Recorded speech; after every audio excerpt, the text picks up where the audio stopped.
That sounds good. Ladies and gentlemen, we're going forward for April 17th, 2024, 3 p.m. for the Fiscal Responsibility and Economic Development meeting. Please call the roll here at 3 o'clock. We got one. They fixed it. Senator Butler. Yeah. Senator Cornley. Senator Chastain. Senator Coleman.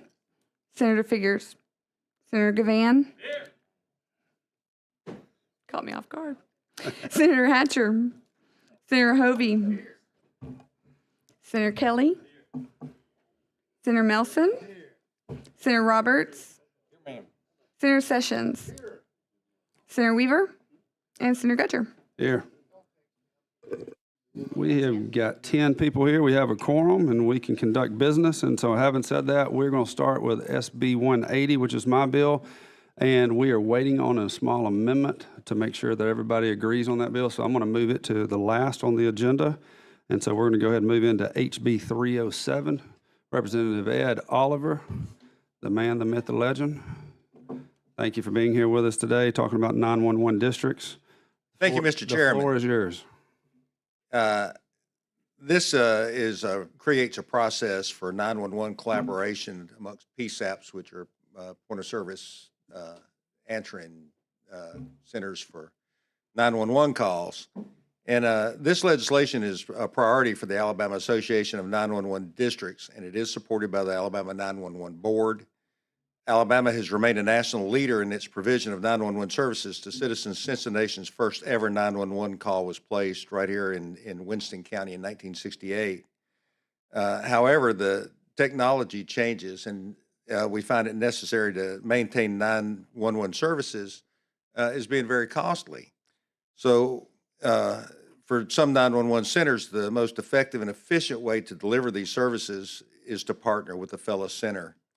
While some 911 centers have expressed interest in partnering with other 911 centers, current Alabama law does not provide a process for doing so.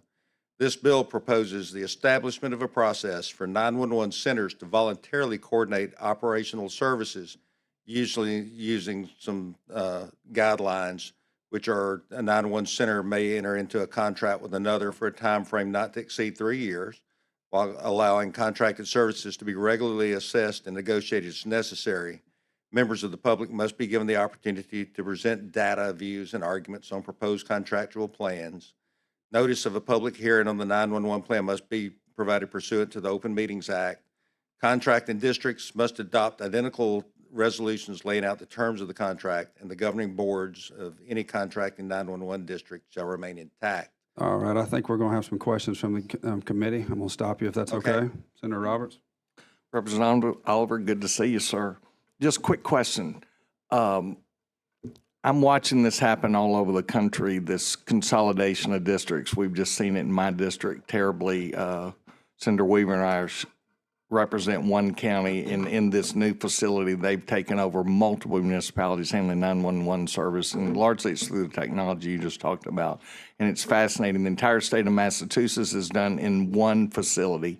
And anyway, we were involved in that business-wise, and a large group came in and bought, and I don't think it's appropriate to bring up specific companies, but I bet they're involved with this. And it's amazing what technology is doing to provide better service to our constituents and the people of the state. So thank you for bringing this bill, sir. Thank you. Any further comments from the committee? We have a motion for favorable. Senator Gavan, second Senator Weaver. Any further discussion? Having none, please call the roll. Senator Butler. Senator Cornley. Senator Chastain. Senator Figures.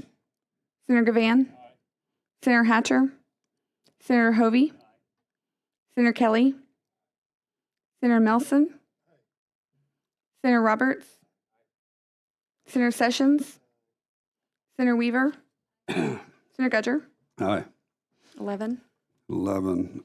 So we have 11-0 favorable report from HB 307. Representative Aller, good job. Thank you, Mr. Chairman and committee. Appreciate it. Thanks for being here. Next on the agenda is HB 350 from Representative Faulkner. Sir, how are you doing? Great. Glad to see you. Chairman, good to see you. You too, my friend. Go right ahead. The floor is yours. We just used that previous role. Be great. All right. It's what y'all do up here. I love that. Representative, it can get you in trouble sometimes. Yes, you've told me that, Senator Gavan. Mr. Chairman, members, this is an Alabama Law Institute bill. Been thoroughly vetted, about an 18-month process with lawyers that practice in this area. Senator Roberts, I know, probably maybe one of the people who knows about receivers.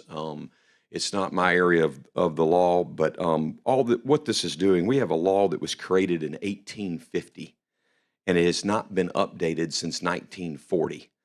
I have all the code sections with me. It's very short, about 2 sentences in each one of them, dealing with how receivers are appointed and how they operate and their qualifications, how they're terminated. It's just not very clear. There was a real thought at the beginning. I thought, why do we need this?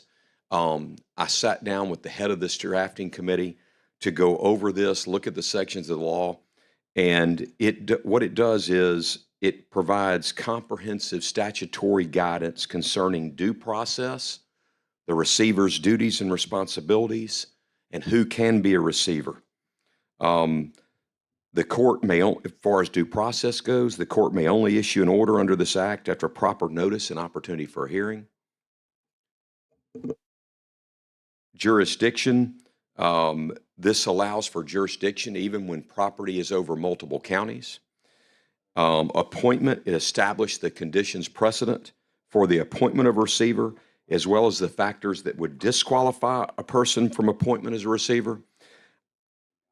Members, it just really clarifies and updates our law to make it uniform with other states that have done this. I'm going to cut you off real quick, Mr. Representative. Senator Gavan, I believe you had your hand up. So thank you. So I had some reservations about this because I too questioned whether we needed. I've only handled one of these and didn't have any problems. But that was just one, and there are a lot of unique situations out there that might have open areas. I do want to look at this and study it a little bit before it comes to the floor, but I did have a chance to visit with Representative Faulkner earlier today, and after that conversation, I'm comfortable in this thing moving forward, so I would move favorable report. All right, so we have a motion, Senator Gavan, second, Senator Butler. Any further discussion? Is it okay using previous roll without objection? All right, no objection, so that's 11-0, is that right, or 10? 11-0 favorable report for HB 350. Representative Faulkner, good job, sir. Thank you, Mr. Chairman. Thank you, members. Thank you, I appreciate it. We're going to move back, ladies and gentlemen, to the first bill on the calendar, which was SB 180. That is my bill. I'm carrying this bill for the Alabama Plumbers and Gas Fitters Examining Board. It increases their compensation on that particular board and then also allows them to use certain funds for the Alabama Home Builders Foundation, which allows tools for education, is what it amounts to. Usually they're trying to get about $5,000 in that account per year, that's all, but it helps, get hand tools and learn how to do their trade. And then also it has a limited electrical work that's related to the installation and service and repair of the equipment. I think everybody knows that I've had a strained relationship with a gentleman that was in this room, Mr. Keith Warren over here, and at the same time, he and I are working together, believe it or not, and I think we've got an amendment, correct? Okay, we don't have an amendment, is that correct? Hold on one second. Mr. Warren, can you come to the podium, please, sir? Thank you. I might be confused. What do we have? Well, I think they drafted the wrong amendment because the last one that I approved with Alicia does not have that last sentence, which states, or to perform I work. believe we have that second amendment that just came up from.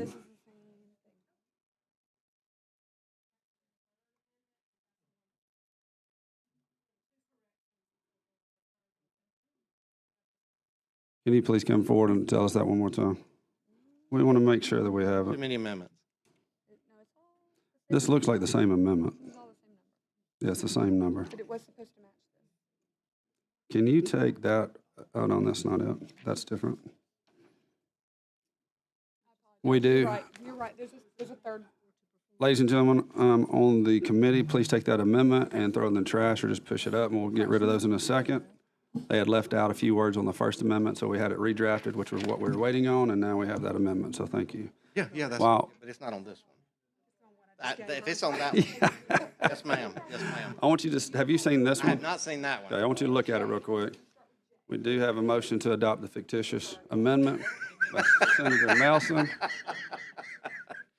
Make sure Keith has one. You can give you mine, it's fine.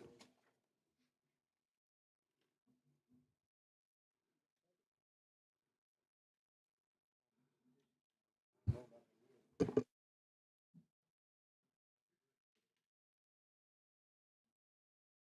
it.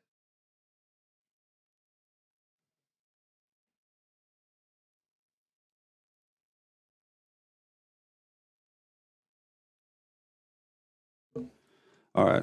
This is it.